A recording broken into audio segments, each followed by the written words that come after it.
भारत के माननीय गृह मंत्री आदरणीय श्री अमित शाह जी,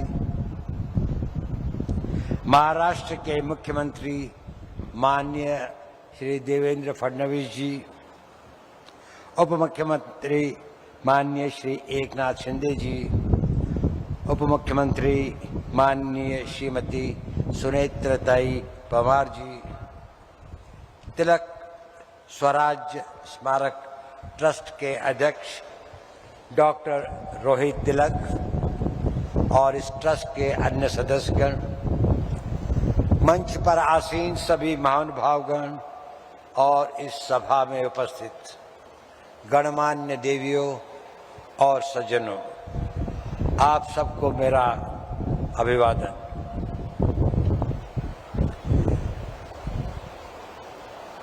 मैं इस मंच पर यहाँ पर आकर अपने को एक बड़ी ही असमंजस की स्थिति में समझता हूँ। मैं धन्यवाद देता हूँ माननीय गृह मंत्री जी का, मुख्यमंत्री जी का, उप मुख्यमंत्री का, सभी लोगों का जिन्होंने मेरे बारे में कहा।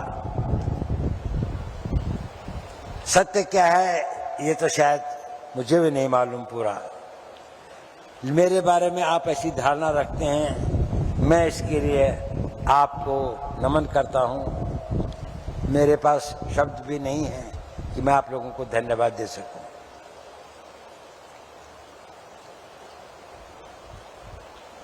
साथियों, आज एक विशेष दिन है।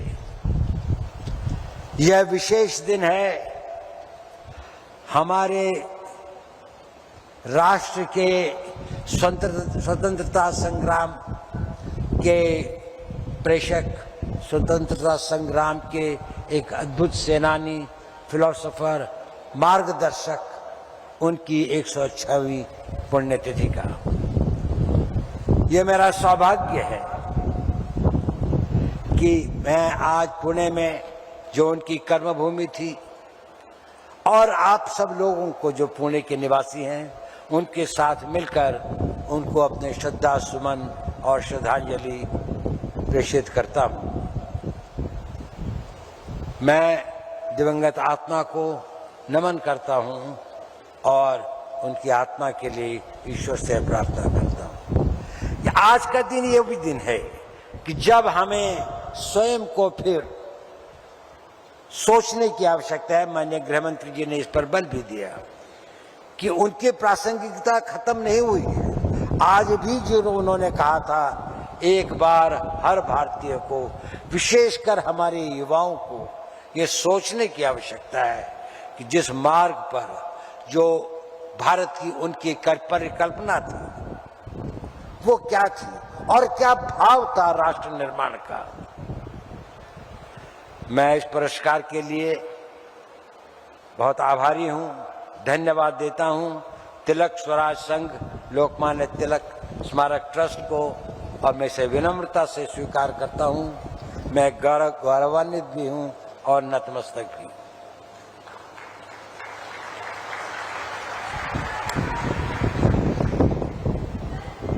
लोकमान्य तिलक जी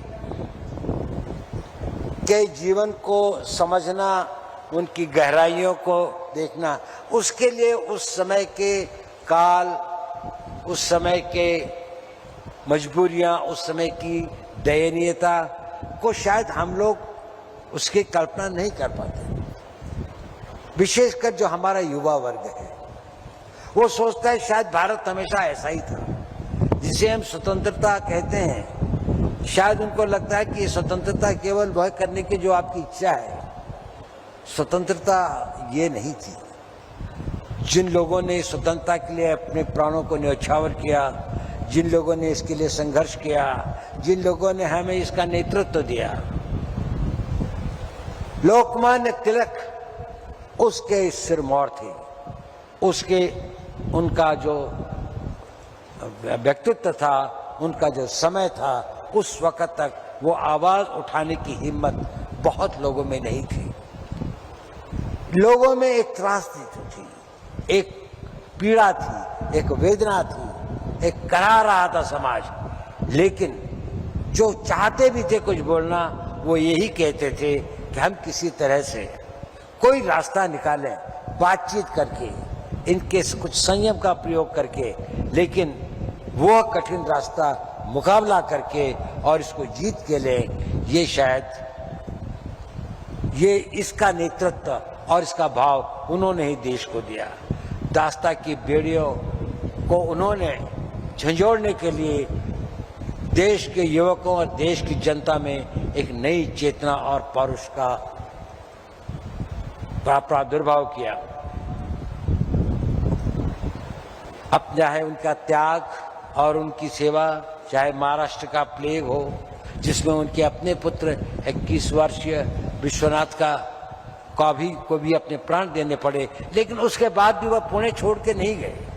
यहाँ पर लोगों को यातना थी, उन्होंने सोचा ये मेरा कर्तव्य भी है, वो समाज सेवी भी थे। और ये पुणे तो एक धरती, इसके अंदर में ये वीरों की धरती भी है। यहाँ पर छत्रपति महाराज, शिवाजी महाराज, पेशवा बाजीराव, मालाजी मासुरे, मुरारजी भाई देशपांडे जैसे कई वीर योद्धाओं ने अपनी वीरता का वो उदाहरण और वो मापदंड रखे हैं जो इतिहास में एक अद्वितीय है। और उसके साथ साथ ही यह एक विचारकों की, समाज सुधारकों की भी धरती रही है। यहाँ पर महर्षि करमरी, गोपाल कृष्ण गोखले, गोपाल गणेश आगरकर, सेनापति बापट आदि जो हैं वो सभी हमारी श्रद्धा के पात्र हैं।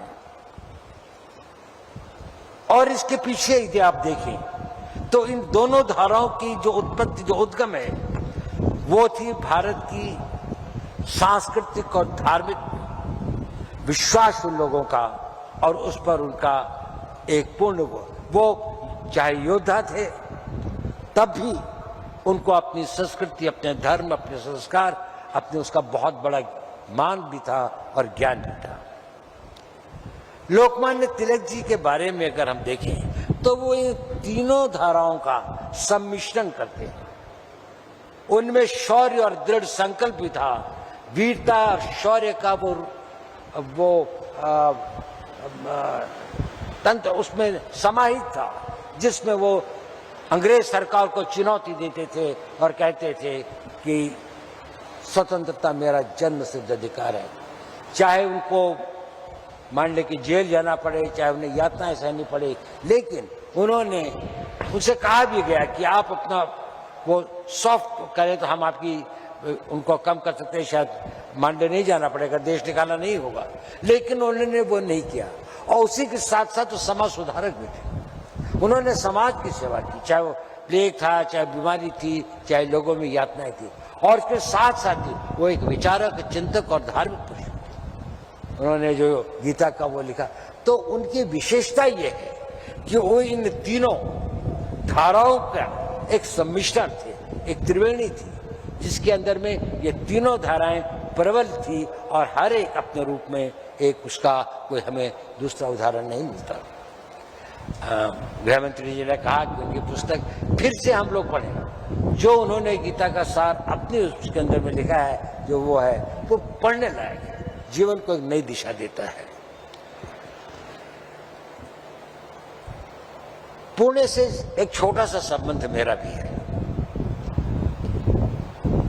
आज से लगभग 76 वर्ष पूर्व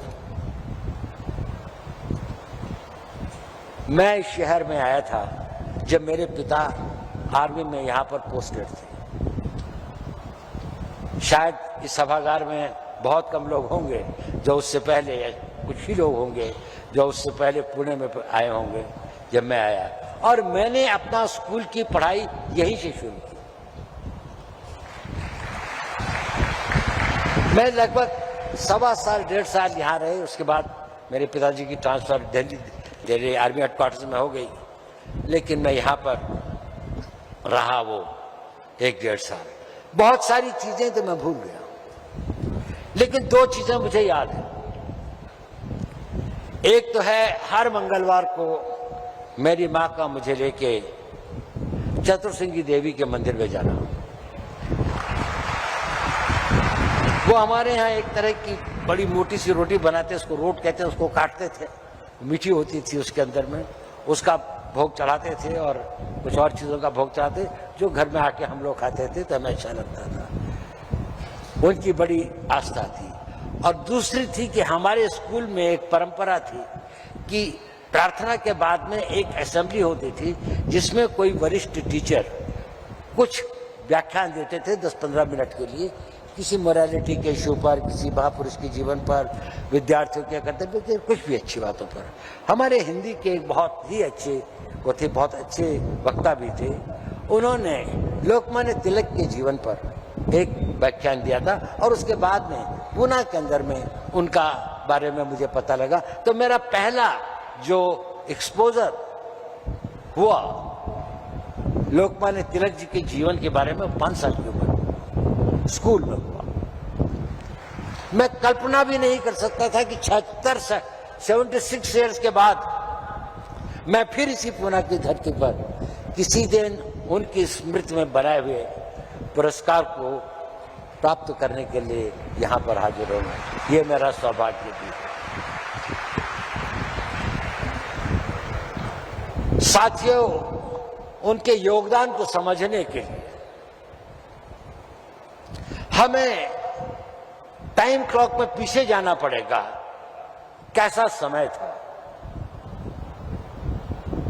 हल्की हल्की, अब कहते बड़ी प्रॉब्लम्स थी, शायद ये नहीं था। आजकल के लोग जो अपने राइट्स की बात करते हैं उनको ये नहीं पता कि इन राइट्स को अगर हम मिसयूज करेंगे तो शायद जिन लोगों ने इन राइट्स के लिए अपना इतना सर्वस्व त्याग किया उनकी आत्मा को कितना कष्ट पहुंचेगा।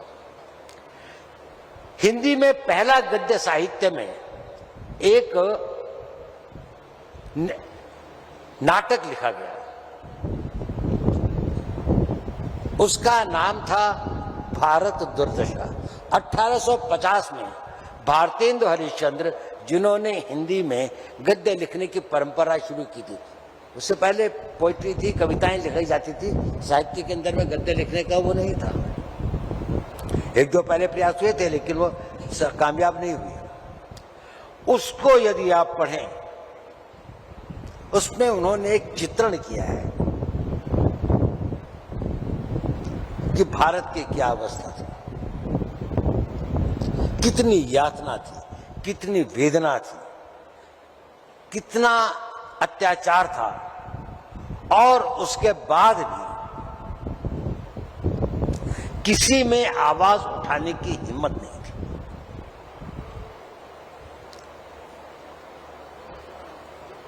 उस अत्याचार में अंग्रेजों का वो तो था ही, लेकिन उसके साथ साथ हमारा देश के भी एक वर्ग था जो शायद इस बात को नहीं समझता था कि देश की स्वतंत्रता और उसके लिए वो अपने निजी स्वार्थों के लिए उसका अपोजिशन करते हैं या उसको स्वीकार करने को तैयार नहीं है। चाहे वो छोटे जमींदारी थी या रजवाड़े थे, ये थे, उन इलाकों में तो और भी अधिक वो था। भारत की उस दुर्दशा के काल में देश के विभिन्न भागों में एक वो शुरू हुई, लेकिन एक सबसे बड़ी जो प्रारंभ हुई एक स्ट्रीम वो महाराष्ट्र में थी, और जिसका नेतृत्व जो है वो लोकमान्य तिलक जी ने किया। उन्होंने केवल ये नारा नहीं दिया कि स्वराज मेरा जन्म सिद्ध अधिकार है और मैं इसे लेकर रहूंगा, ये उनका सिंहनाद था। ये एक नए इतिहास की रचना का एक बड़ा विजन था, और इसमें महत्वपूर्ण स्पष्ट ये तो था ही कि मैं स्वराज मेरा जन्म सिद्ध अधिकार है, उससे बड़ा जो वाक्य जो क्लॉज था वो ये था, और मैं इसे लेकर रहूंगा। ये धारणा जो थी उनकी, ये विश्वास जो था उनका, और ये मनोबल जो था उनका, वो चाहते थे कि देश के हर नागरिक का ऐसा ही मनोबल बने कि मैं इसे लेकर ही रहूंगा। हमें बताया गया है कि आज भी वो बहुत प्रासंगिक हैं यदि अगर वो आज होते तो क्या कहते, तो हमें क्या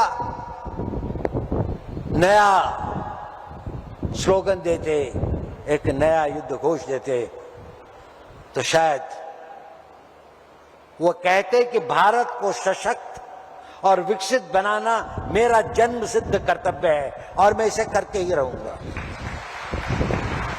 आज का अगर हमारा यूथ, आज का अगर हमारा भारत का हर वो कि अगर इतने कष्ट, इतनी सदियों की पीड़ा के बाद अगर देश को आजादी मिली है तो मैं इसको शक्तिशाली बनाकर ही रहूंगा। मैं इसे जीवन के आखिरी सांस तक मैं इसके लिए जो भी कर सकूंगा करूंगा। इस भावना को अगर आज हम अपने समाज में, अपने युवाओं में, अपने आने वाली पीढ़ियों में अगर वो कर सके तो ये हमारा बहुत बड़ा कंट्रीब्यूशन होगा। बहुत बड़ी बात कही गई थी कि वो लोकमान्य तिलक जी का ये विचार था कि जब तक जनता के अंदर में वो विचार नहीं आए, वो सेंटिमेंट क्रिएट नहीं होगा, राष्ट्र भाव का सेंटिमेंट क्रिएट नहीं होगा, जहां पर आप अपनी सभी इच्छाओं को गौण करके राष्ट्र हित को सर्वोपरि समझें, तब तक राष्ट्र का निर्माण और राष्ट्र का विकास और राष्ट्र की सुरक्षा संभव नहीं होगी। देखिए, हम लोग स्ट्रैटेजी में लोग मुझसे अक्सर पूछते हैं कि क्या करना चाहिए, तो काफी कंफ्यूजन होता है, कई रास्ते दिखाई देते हैं, कौन सा सही है, एक भ्रम की दशा में होती है। तो उसे हम कहते हैं वेड एनालिसिस, कि जीवन के अंदर में अपेक्षाएं, आशाएं, इच्छाएं, आकांक्षाएं तो सभी की होती है और हम सभी इंसान हैं तो सभी तरह की होती है, लेकिन हम वेड एनालिसिस करते हैं, वाइटल क्या है, एसेंशियल क्या है, डिजायरेबल क्या है। और यदि राष्ट्र सेवा हमारे लिए वाइटल है, अगर राष्ट्र को शक्तिशाली बनाना हमारे लिए वाइटल है, तो उसके सामने सारी इच्छाएं जो हैं वो गौण हो जाती हैं। एसेंशियल और डिजायरेबल वो होती हैं, वो गलत नहीं होती, शायद उसका कुछ लेजिटिमेट वो भी हो, परंतु क्योंकि वह नेशनल इंटरेस्ट के आड़े आती हैं तो हम उस किसी राह में नहीं जाएंगे जो कि हमारे राष्ट्र को नुकसान पहुंचाता है, चाहे मेरा उसमें निजी फायदा हो, चाहे उसमें मेरे वर्ग का, मेरी गांव का, मेरे जाति का कुछ भी हो, लेकिन अगर वो राष्ट्र हित में नहीं है तो वो मेरे हित में नहीं है। आज अगर हम लोकमान्य तिलक जी के इस पुण्यतिथि के अवसर पर एक नया संकल्प ने, एक नए भारत को बनाने के लिए, इसे शक्तिशाली करने के लिए, तो हमारे लिए शायद ये हम एक नए इतिहास का निर्माण करें। भारत अभी वहां नहीं पहुंचा है जहां उसे होना चाहिए। ऐसा लगता है कि शायद हम स्वतंत्र हैं तो हमारे ऊपर सारी जिम्मेदारियां खत्म हो गई हैं। आज भी भारत को बाहर से भी और अंदर से भी बहुत अधिक चुनौतियां हैं। भारत का विकास से सभी लोग बहुत आनंदित हों ऐसा नहीं है। भारत का विकास कई लोगों के लिए, कई देशों के लिए, कई इंटरेस्ट के लिए, उनके लिए ये घातक है और हमें उसका मुकाबला करना है। उसके लिए हमारे को एक दृढ़ता के साथ संशय को हटाकर, तो संशयात्मा विनाशाय, संशय में मत पड़िए, एक बार एक ही चीज को सोचिए, देश के इंटरेस्ट को सोचिए, देश के इंटरेस्ट में काम करिए, अपनी हर उसको आप आगे बढ़ाने के लिए अगर एकजुट होकर चलें तो उतनी दूर भी नहीं है। आज हम बहुत भाग्यशाली हैं, हमारे देश में एक ऐसा नेतृत्व है, हमारे देश के अंदर एक ऐसा वातावरण है कि जहां पर हम अपने आप को शक्तिशाली बना सकते हैं। माननीय मोदी जी, माननीय अमित शाह जी, सभी लोग इतने एकजुट होकर काम करें। मुझे तो गृह मंत्री जी के साथ काफी क्लोजली काम करने का सौभाग्य मिला है। मैंने उनकी देश हित के प्रति जो कमिटमेंट देखी है, उनका जो विश्वास देखा है और उनकी जो दृढ़ता देखी है और क्लियर विजन, और कभी किसी असमंजस उनको नहीं होता, वो बड़ी श्रद्धा के पात्र है। मैं कहता हूँ उन्होंने हमारा तो एक लिमिटेड काम होता है, लेकिन जो उन्होंने देश के लिए किया है, जो प्रधानमंत्री जी ने देश के लिए किया है, ये शायद इस देश को बहुत आगे बढ़ाएगा। हमें इसी उसको आगे बढ़ाने की कोशिश करनी चाहिए। देखिए, एक बहुत बड़े हिंदी के कवि थे, कुछ लोगों ने यहाँ पर वो कविताएं पढ़ी, हमारे उप मुख्यमंत्री जी ने भी कही, तो बहुत अच्छा था। उनका नाम था रामधारी सिंह दिनकर। गुलामी के टाइम पर उन्होंने एक कविता लिखी थी। मैं चाहता हूं कि हम सब लोग समय मिले तो एक छोटी सी कविता है, 15, 16, 20 लाइन की, उसको पढ़े जरूर। और उसका नाम है आग की भीख। उसमें उन्होंने कई बातें लिखी हैं और अच्छी कविता है, रोंगटे हिला देने वाली कविता है, लेकिन उसमें कुछ सोचने का विषय भी था। और कवि जो है ईश्वर से प्रार्थना कर रहा है, भीख मांग रहा है। वो ईश्वर से वरदान मांगने के लिए जाता है, तो कहता है क्या चाहिए मुझे, कि तम वेदनी किरण का संधान मांगता हूं। तम अंधेरे को कहते हैं, जो तम को वेद सके, जो अंधेरे से थ्रू मुझे क्या कहते हैं हम लोग उसको, जिसको नाइट विजन जिसे दे सके, तो तम वेदनी किरण का संचार मांगता हूं, जड़ता विनाश को फिर भूचाल मांगता हूं। ये जो जड़ भाव है, जो कि आपको भ्रमित कर देते हैं, आपको उन दिशाओं में ले जाते हैं कि आप अपनी देश की, राष्ट्र की, मानवता की, समाज की जो सही दिशा है उसको छोड़कर आप निजी इंटरेस्ट की दिशा में चले जाते हैं, आप सेक्टेरियन इंटरेस्ट की दिशा में चले जाते हैं, पॉपुलैरिटी में चले जाते हैं। विष का सदा लहू में संचार मांगता हूं, प्यारे स्वदेश के हित अंगार मांगता हूं। तो दिनकर की वो जो ललकार थी कि प्यारे स्वदेश के हित,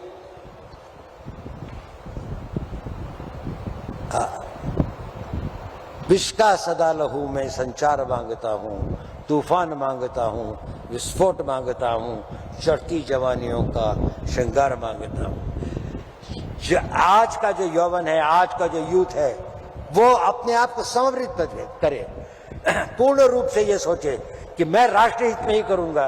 अगर मेरे छोटे मोटे इंटरेस्ट हो भी, चाहे कुछ हो, उनको मैं नजरअंदाज करूंगा, वो बात की बात है।